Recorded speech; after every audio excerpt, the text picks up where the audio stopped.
दोस्तों, सुमंत्र भगवान श्री राम के महल में जाकर उसमें भी बिना किसी रोक टोक के प्रवेश किया। जब भगवान श्री राम को द्वारपाल से सुमंत्र के आने का संदेश मिला तो भगवान श्री राम ने उन्हें अपने अंतःपुर में ही बुलवा लिया था, जहां वह अपनी धर्मपत्नी देवी सीता के साथ पलंग पर विराजमान थे। भगवान श्री राम के पास पहुंचकर सुमंत्र ने उनसे कहा कि आपके पिता आपको देखना चाहते हैं। उन्होंने आपको तुरंत अपने पास बुलाया है। सुमंत्र के मुख से अपने पिता का आदेश सुनकर भगवान श्री राम देवी सीता से विदा लेकर अपने पिता से मिलने के लिए चल पड़े थे। भगवान श्री राम जब अपने महल से बाहर निकले तो देखा द्वार पर हाथ जोड़कर खड़े लक्ष्मण उपस्थित हैं। भगवान श्री राम जब रथ पर सवार होते हैं तो लक्ष्मण भी साथ में रथ पर सवार हो जाते हैं। अपने पिता के महल में जाकर भगवान श्री राम ने देखा कि उनके पिता महाराजा दशरथ रानी कैकेयी के साथ एक सुंदर से आसन पर बैठे हैं, परंतु राजा दशरथ बड़े ही दयनीय दिखाई पड़ रहे थे। भगवान श्री राम ने जब अपने पिता को प्रणाम किया तो दीन दशा में पड़े राजा दशरथ के मुख से बस एक बार राम निकला था। उसके बाद उनसे कुछ भी बोला नहीं गया था तथा उनकी आंखों में आंसू भर आए थे। यह देख भगवान श्री राम चिंतित हो गए थे और कैकेयी से बोले कि माँ, मुझसे अनजाने में कोई अपराध तो नहीं हो गया है जिससे पिताजी मुझसे कुपित हो गए हैं। तो कैकेयी ने कहा कि नहीं राम, महाराज कुपित नहीं है और ना ही इन्हें कोई कष्ट हुआ है। हाँ, इनके मन में कोई बात है जिसे तुम्हारे डर से या कह नहीं पा रहे हैं, क्योंकि तुम इनके बहुत प्रिय हो। तुमसे कोई अप्रिय बात कहने के लिए इनकी जबान नहीं खुलती है, किंतु इन्होंने जिस कार्य के लिए मेरे सामने प्रतिज्ञा की है उसका तुम्हें अवश्य पालन करना चाहिए। महाराज ने पहले तो मेरा सत्कार करते हुए मुझे मुंह मांगा वरदान दे दिया और अब यह उसके लिए पश्चाताप कर रहे हैं। राम, सत्य ही धर्म की जड़ है। कहीं ऐसा ना हो कि महाराज तुम्हारे कारण मुझ पर कुपित होकर सत्य को ही छोड़ बैठे। अभी जैसे ही महाराज के सत्य का पालन हो वैसा तुम्हें करना चाहिए।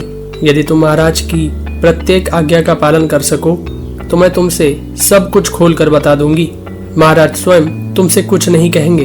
कैकेयी की यह बात सुनकर भगवान श्री राम उनसे बोले कि महाराज मेरे गुरु, पिता और हितैषी हैं। मैं इनकी आज्ञा पाकर क्या नहीं कर सकता हूँ, इसलिए पिता को जो अभिष्ट है वह मुझे बताओ। मैं प्रतिज्ञा करता हूँ उसे अवश्य पूर्ण करूंगा। भगवान श्री राम के इस प्रकार प्रतिज्ञा कर लेने के बाद कैकेयी ने संतुष्ट होकर भगवान श्री राम से कहा कि राम, बहुत पहले की बात है, देवासुर संग्राम में तुम्हारे पिता शत्रुओं के बाणों से भिंद गए थे। उस महासमर में मैंने इनके प्राणों की रक्षा की थी। उससे प्रसन्न होकर तुम्हारे पिता ने मुझे 2 वर दिए थे। राम, उन्हीं में से एक वर के द्वारा तो मैंने महाराज से यह याचना की है कि तुम्हारे स्थान पर भरत का राज्याभिषेक हो, और दूसरा वर यह मांगा है कि तुम्हें आज ही दंडकारण्य में भेज दिया जाए। राम, यदि तुम अपने पिता को सत्य प्रतीक बनाना चाहते हो और अपने को भी सत्यवादी सिद्ध करने की इच्छा रखते हो तो जैसी तुम्हारे पिता ने प्रतिज्ञा की है उसके अनुसार 14 वर्षों के लिए तुम्हें वन में प्रवेश करना चाहिए। यह कठोर वचन सुनकर भी भगवान श्री राम के भीतर कोई शोक नहीं हुआ था, इसलिए उन्होंने कैकेयी से कहा कि ऐसा ही होगा। मैं अपने पिता की प्रतिज्ञा पूर्ण करने के लिए वन में चला जाऊंगा। तो कैकेयी ने भगवान श्री राम से कहा कि तुम्हें शीघ्र ही वन के लिए चल देना चाहिए, क्योंकि जब तक तुम वन को नहीं चले जाते तब तक तुम्हारे पिता स्नान व भोजन नहीं करेंगे। कैकेयी की यह बात सुनकर राजा दशरथ को बड़ी ही पीड़ा हुई, इसलिए उन्होंने लंबी सांस खींचकर कैकेयी से कहा, धिक्कार है। इसी के साथ राजा दशरथ फिर से मूर्छित होकर पलंग पर गिर पड़े थे।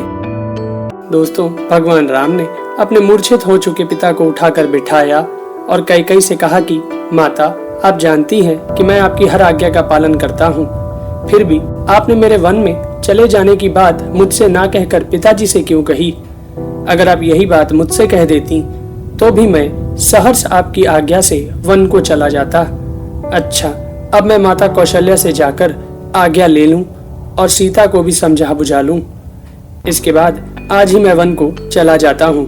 बस आप ऐसा प्रयत्न करना जिससे भरत इस राज्य का पालन और पिताजी की सेवा करते रहें, क्योंकि यही सनातन धर्म है।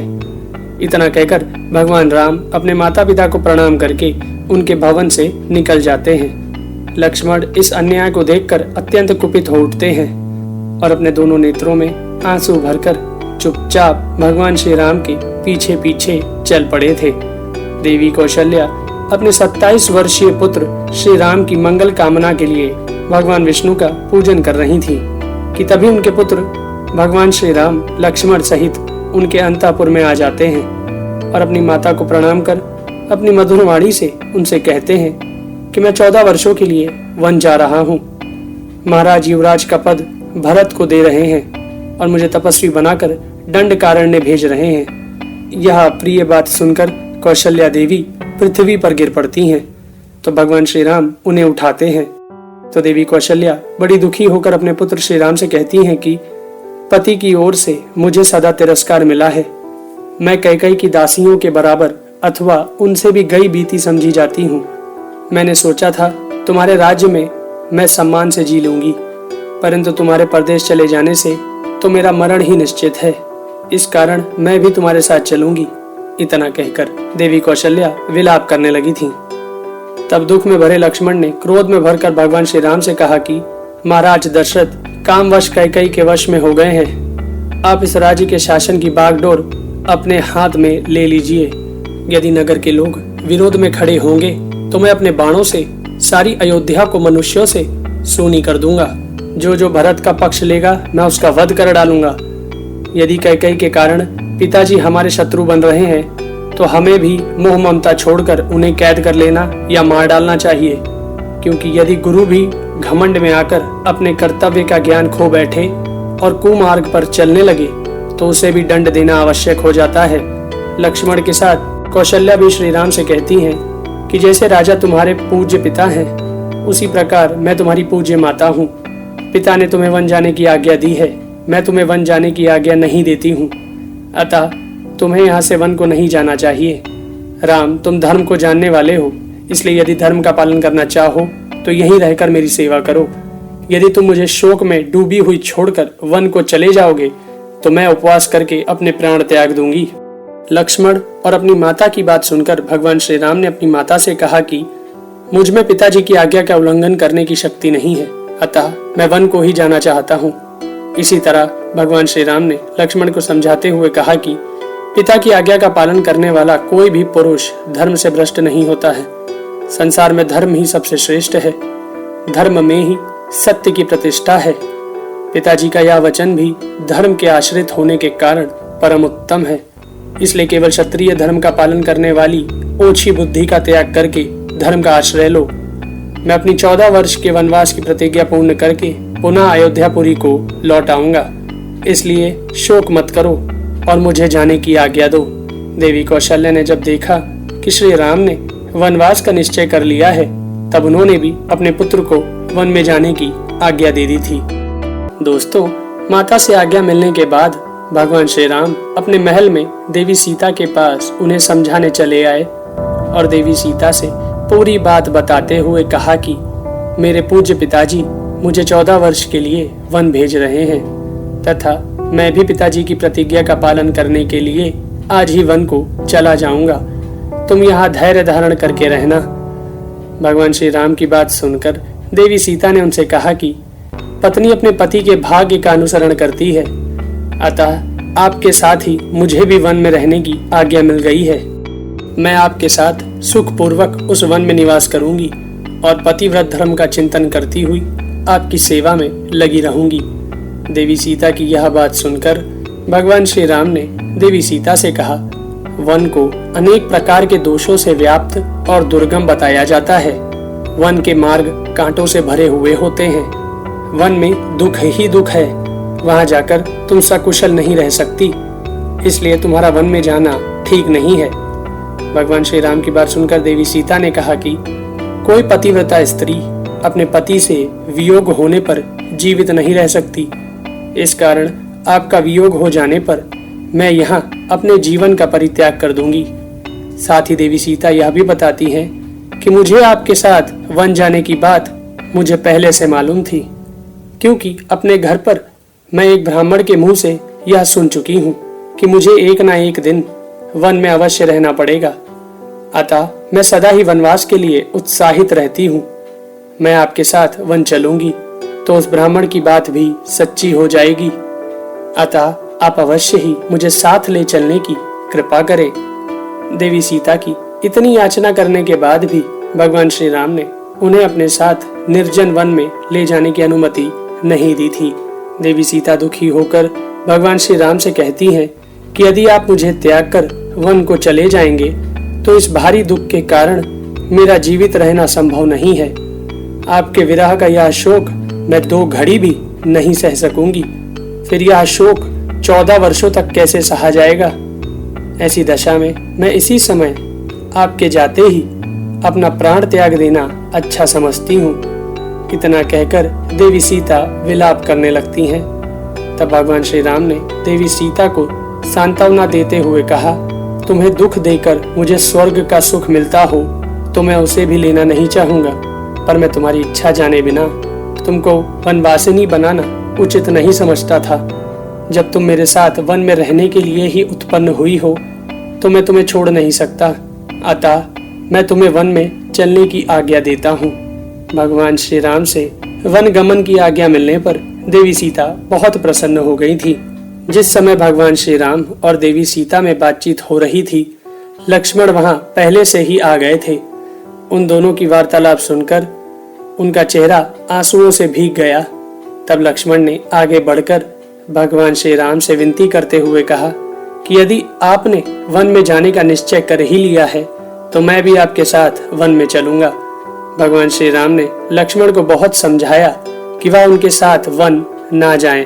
तो लक्ष्मण ने उनसे कहा कि आपने तो पहले से ही मुझे अपने साथ रहने की आज्ञा दे रखी है, फिर इस समय आप मुझे क्यों रोकते हैं। दोस्तों, भगवान श्री राम ने अपने छोटे भाई को समझाते हुए कहा कि यदि आज मेरे साथ तुम भी वन को चल दोगे तो माता कौशल्या और सुमित्रा की सेवा कौन करेगा। कैकेयी राज अश्वपति की पुत्री कैकेयी महाराज के इस राज्य को पाकर अपनी सौतों के साथ अच्छा बर्ताव नहीं करेंगी। भगवान श्री राम की यह बात सुनकर लक्ष्मण ने उनसे कहा कि आपके ही प्रभाव से भरत, माता कौशल्या और सुमित्रा दोनों का पवित्र भाव से पूजन करेंगे। यदि वह ऐसा नहीं करेंगे तो मैं उनका वध कर डालूंगा। वैसे माता कौशल्या को 1 सहस्त्र गांव मिले हुए हैं, इसलिए वह मेरी माता का तथा मेरे जैसे और भी बहुत से मनुष्यों का भरण पोषण करने में समर्थ हैं। अतः आप मुझे अपना अनुगामी बना लीजिए।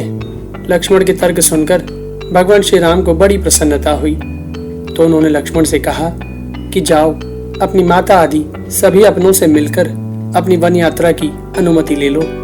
तथा साथ ही भगवान श्री राम ने लक्ष्मण से यह भी कहा कि राजा जनक ने जो अपने यज्ञ में वरुण देव से प्राप्त 2 दिव्य धनुष, 2 अभेद कवच, अक्षय बाणों से भरे 2 तरकश तथा 2 स्वर्ण भूषित तलवार मुझे दहेज में दी थी, वह सभी आयुध सत्कार पूर्वक आचार्य देव के घर रखवा दिए गए थे।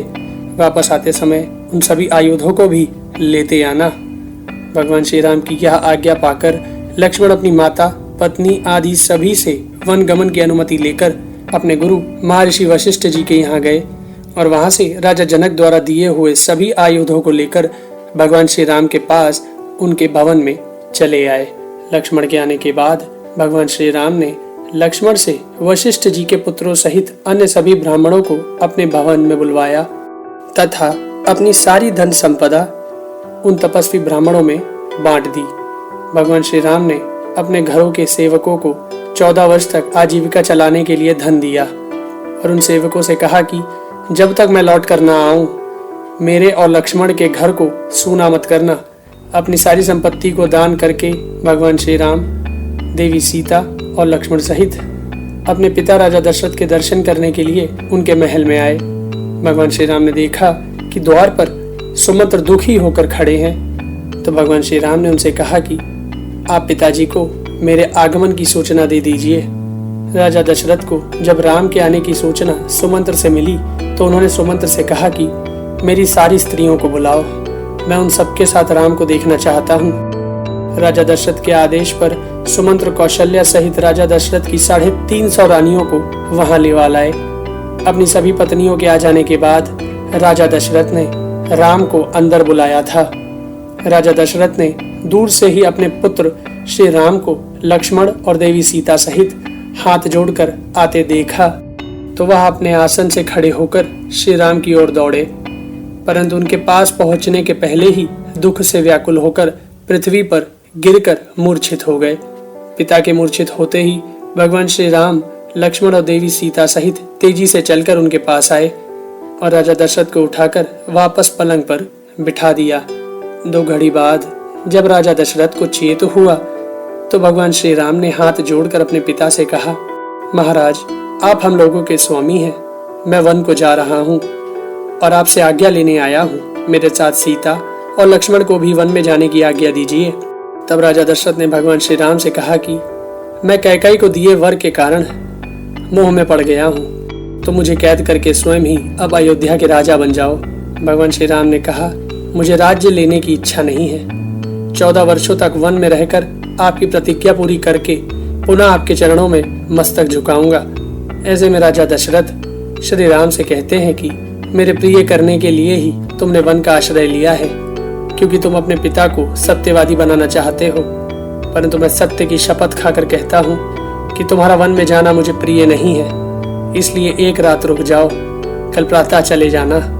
परंतु भगवान श्री राम कहते हैं कि मैं आज यहाँ से निकल जाना ही अच्छा समझता हूँ, क्योंकि मेरे मन में यदि कोई इच्छा है तो यही कि आप सत्यवादी बने, आपका वचन मिथ्या न होने पावे। पिता देवताओं के भी देवता माने गए हैं, अतः मैं अपने पिता को देवता समझकर ही उनकी आज्ञा का पालन करूंगा। भगवान श्री राम की बात सुनकर राजा दशरथ ने विलाप करते हुए श्री राम को गले से लगा लिया। यह देख रानी कैकेयी को छोड़कर वहां एकत्र हुई सभी रानियां रो पड़ी। सुमंत्र भी रोते रोते मूर्छित होकर पृथ्वी पर गिर पड़े। वहां सब ओर हाहाकार मच गया था। दोस्तों, दशरथ के सारथी सुमंत्र ने जब यह देखा कि भगवान राम ने वन में जाने का अंतिम निर्णय ले लिया है तो वह क्रोध में अपना संयम खो बैठते हैं और सभी के सामने अपने कटु वचन बोलते हुए रानी कैकेयी से बोले कि देवी, जब तुमने अपने पति महाराजा दशरथ का ही त्याग कर दिया है तो इस जगत में कोई ऐसा कुकर्म नहीं है जिसे तुम ना कर सको।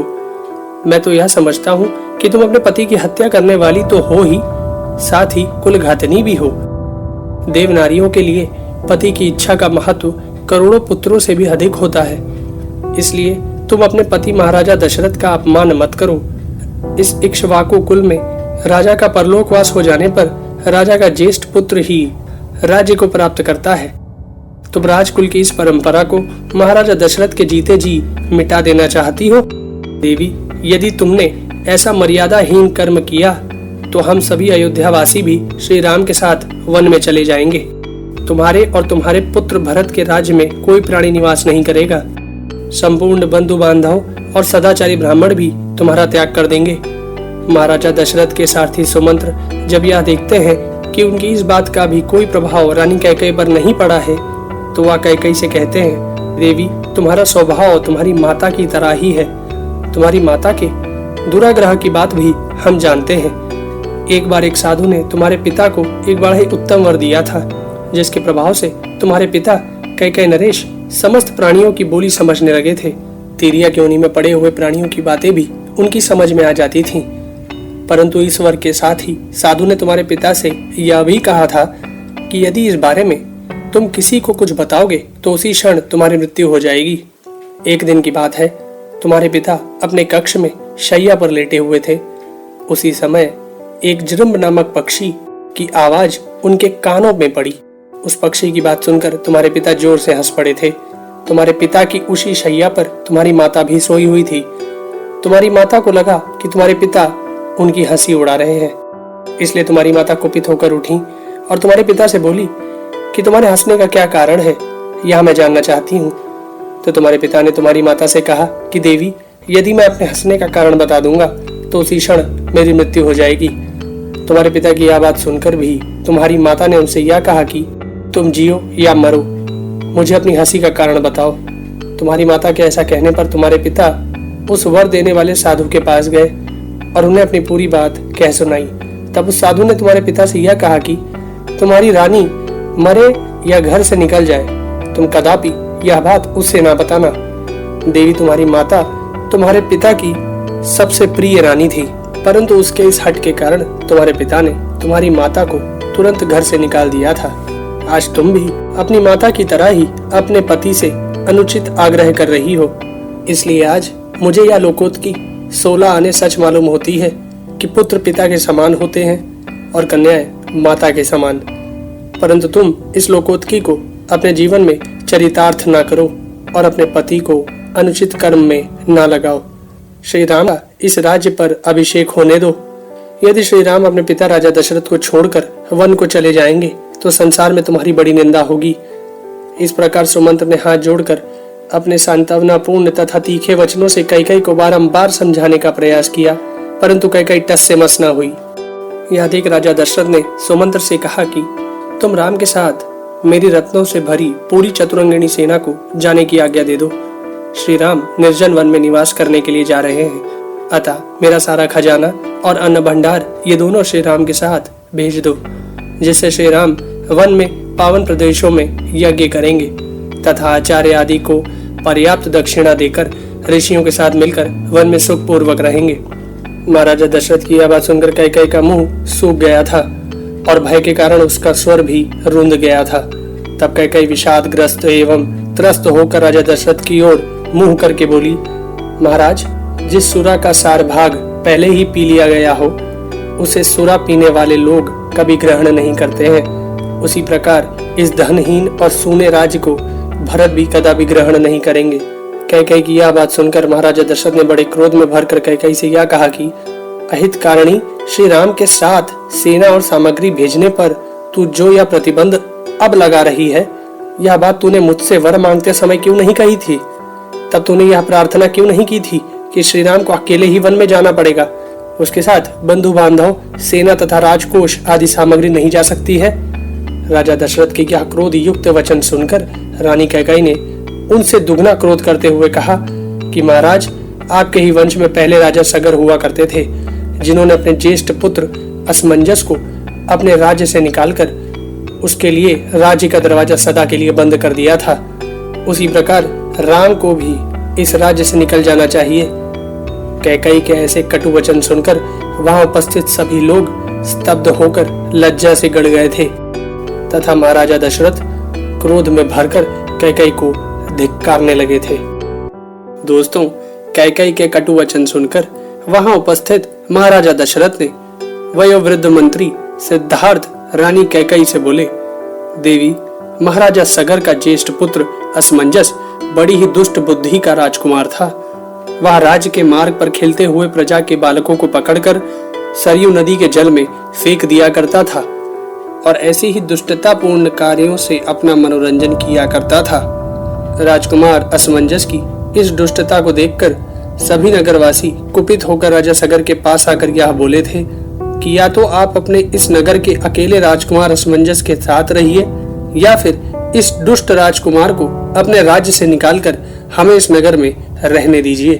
देवी, महाराजा सगर को जब यह बात पता चली कि उनका पुत्र नगरवासियों के खेलते हुए छोटे बच्चों को पकड़कर सरयू नदी में फेंक देता है और ऐसा करने से उस मूर्ख राजकुमार को आनंद की प्राप्ति होती है, तो महाराज सगर ने उन प्रजाजनों का प्रिय करने की इच्छा से अपने उस अहितकारक पुत्र का त्याग करके उसे जीवन भर के लिए अपने राज्य से बाहर निकाल दिया था। देवी कैकेयी, असमंजस एक पापाचारी राजकुमार था, इसलिए परम धार्मिक राजा सगर ने उसका त्याग कर दिया था। परंतु श्री राम ने ऐसा कौन सा अपराध किया है जिसके कारण आप उनका त्याग कर देना चाहती हैं? देवी, यदि तुम्हें श्री राम में कोई दोष दिखाई देता है तो उसे बताओ, क्योंकि यहाँ किसी को भी श्री रामचंद्र जी में ढूंढने से भी कोई अवगुण दिखाई नहीं देता। ऐसे सन्मार्ग में स्थित पुरुष का त्याग सदा धर्म के विरुद्ध माना जाता है, अतः तुम्हें लोग निंदा से बचने की चेष्टा करनी चाहिए। मंत्री सिद्धार्थ के ऐसा कहने पर भी जब कैकेयी पर कोई प्रभाव नहीं पड़ा तो राजा दशरथ ने कैकेयी को धिक्कारते हुए कहा कि मैं भी यह राज्य, धन और सुख छोड़कर राम के पीछे वन में चला जाऊंगा। ये सब लोग भी उन्हीं के साथ चले जाएंगे, बस तू अकेली राजा भरत के साथ सुखपूर्वक राज्य भोगती रहना। तब भगवान श्री राम ने राजा दशरथ से विनती करते हुए कहा, मैं भोगों का परित्याग कर चुका हूँ, इसलिए अब मुझे सेना और धन से क्या प्रयोजन है। मैं यह सारी चीजें भरत को अर्पित करने की अनुमति देता हूँ। ऐसा कहकर भगवान श्री राम ने दासियों से कहा कि वो उनके लिए वल्कल वस्त्र ला दें। श्री राम के मुंह से यह सुनते ही अपनी लाज और संकोच छोड़ चुकी कैकई स्वयं जाकर भगवान राम के लिए बहुत से कपड़ों के चीथड़े ले आई और भरी सभा में भगवान श्री राम से बोली, लो पहन लो। तब श्री राम और लक्ष्मण ने अपने पहने हुए वस्त्र उतारकर कैकई से वह वल्कल वस्त्र लेकर पहन लिए। कैकई ने जब वही वल्कल वस्त्र देवी सीता की तरफ बढ़ाए तो देवी सीता उन वस्त्रों को देखकर भयभीत हो गई। देवी सीता कैकई के हाथ से 2 वल्कल वस्त्र लेकर लज्जित सी हो गईं और भगवान श्री राम से बोली कि नाथ, वनवासी मुनि लोग चीर कैसे बांधते हैं। तब श्री राम ने देवी सीता के वस्त्रों के ऊपर ही वल्कल वस्त्रों को पहनाया। यह देख वहां खड़ी सभी स्त्रियां आंसू बहाते हुए श्री राम से बोली कि बेटा, सीता को इस प्रकार वनवास की आज्ञा नहीं दी गई है, तथा साथ ही वह सीता को वहीं छोड़कर जाने को कहने लगी। यह सुनकर राजा दशरथ ने एक बार फिर क्रोध करते हुए कैकई से कहा, मर्यादा का उल्लंघन करने वाली दुर्बुद्धि कैकई, तू कैकई राज के कुल की जीती जागती कलंक है।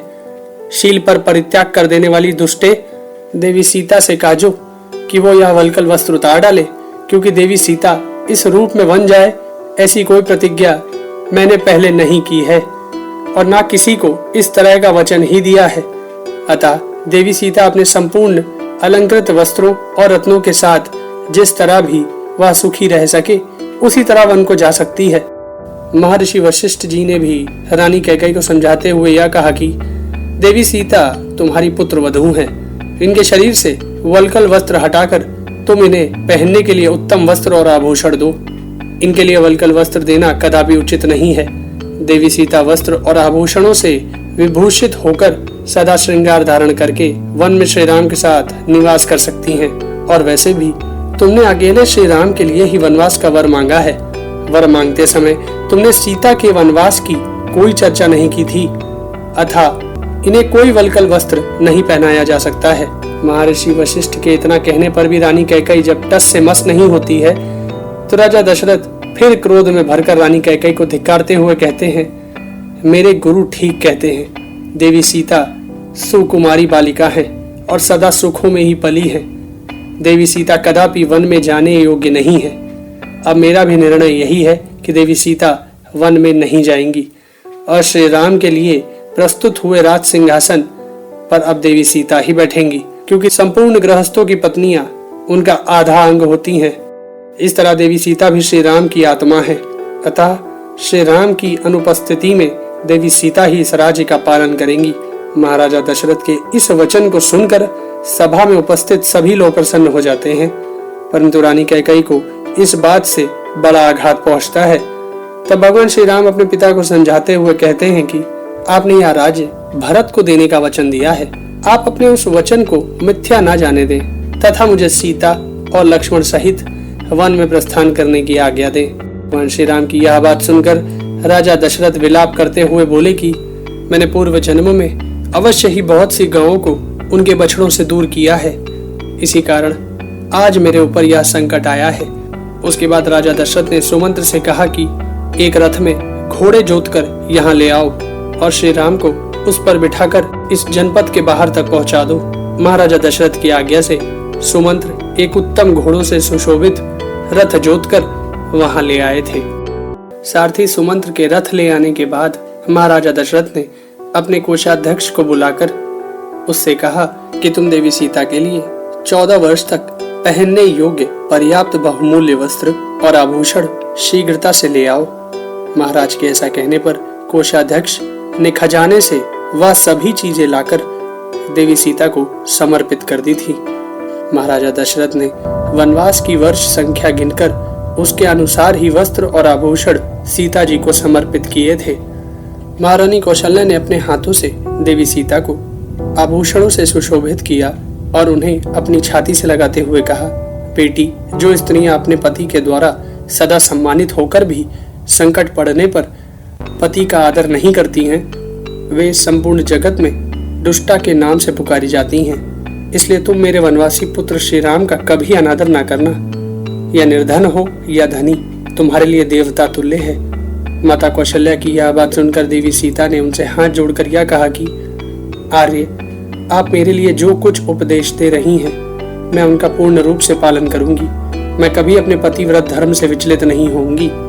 इसके उपरांत भगवान श्री राम ने सीता और लक्ष्मण सहित अपनी माताओं कौशल्या और सुमित्रा सहित अपनी अन्य 350 माताओं से विदा ली। तो देवी सुमित्रा ने अपने पुत्र लक्ष्मण को समझाते हुए यह कहा कि दान देना, यज्ञ में दीक्षा ग्रहण करना और युद्ध में शरीर त्यागना, यही इस कुल का उचित एवं सनातन आचार है।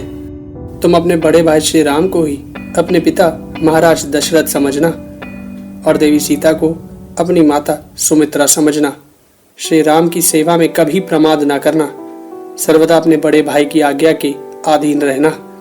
इसके उपरांत सुमंत्र ने भगवान श्री राम के पास आकर कहा कि राजकुमार श्री राम, आप इस रथ पर बैठिए।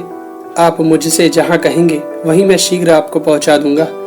जिन 14 वर्षों तक आपको वन में रहना है, उसकी गणना आज से ही प्रारंभ हो जानी चाहिए, क्योंकि देवी कैकेयी ने आज ही आपको वन में जाने के लिए प्रेरित किया है। सुमंत्र के यह वचन सुनकर भगवान श्री राम, देवी सीता और लक्ष्मण उस रथ पर आरूढ़ हुए। यह देख सुमंत्र ने घोड़े को हाँकते हुए रथ को आगे बढ़ा दिया।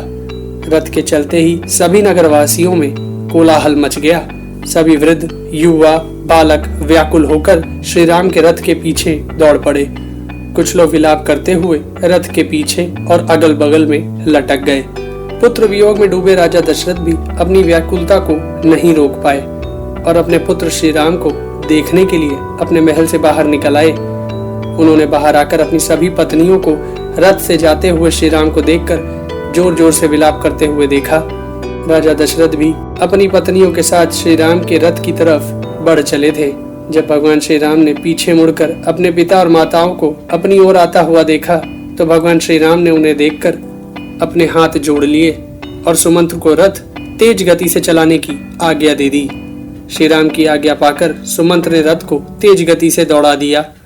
इस कारण देखते ही देखते भगवान श्री राम का रथ महाराजा दशरथ और उनकी रानियों की आंखों से ओझल हो गया।